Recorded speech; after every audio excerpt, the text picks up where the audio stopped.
नाचणं आदिवासींना फार आवडतं.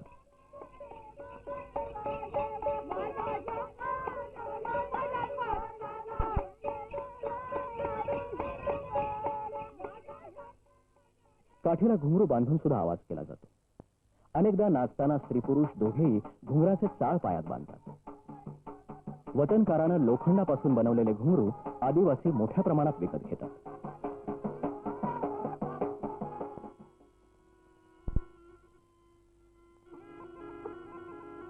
सुकलेल्या दुधी भोपळ्यापासून बनवलं जाणारं आणखीन एक वाद्य म्हणजे तारपा.